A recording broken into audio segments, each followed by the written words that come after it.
రేవంత్ సర్కార్పై మాజీ మంత్రి జగదీష్ రెడ్డి ఫైర్ అయ్యారు. పథకం ప్రకారమే రైతులపై కుట్ర జరుగుతోందని జగదీష్ రెడ్డి ఆరోపించారు. రైతులు వరి పండించకుండా కుట్ర చేస్తున్నారని, కావాలనే విద్యుత్ ఉత్పత్తి చేయడం లేదన్నారు. వర్షపు నీటిని రిజర్వ్ చేయడంలో సర్కారు విఫలమైందని, కావాలనే నీటి ఎత్తిపోతలను స్టార్ట్ చేయడం లేదని ఆరోపించారు.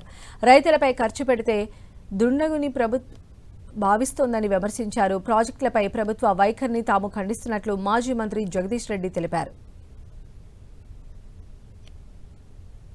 రైతాంగాన్ని మోసం చేస్తూ పంటే పండియకుండా చేయాలన్న కుట్రతోని నదుల నీళ్ళు ప్రాజెక్టుల నీళ్ళు ఇవ్వడం లేదు. అది గోదావరి పైన మొదటి నుంచి స్పష్టంగా కనపడ్డది.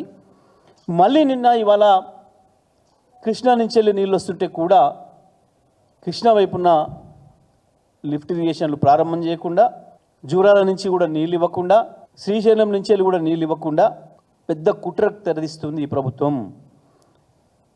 ఇది మొన్నటి వరకు మనకు కేవలం ఏదో కేసీఆర్ గారి మీద ఆ రోజు చేసిన అబద్ధపు ఆరోపణలు నిజమైతాయి, బయటపడుతుంది, వాస్తవాలు తెలుస్తాయి ప్రజలకు అని చెప్పి చేయట్లేదు అన్న భ్రమల్లో ఇంతకాలం ఉంచారు మీడియాను అందరినీ. కానీ అసలు ప్రభుత్వం కుట్ర రైతుల్ని వ్యవసాయం నుంచి దూరం చేయడం కొరకే, రైతుల్ని వరి పండించకుండా ఉండడం కొరకు మాత్రమే ప్రభుత్వం కుట్ర చేస్తుంది.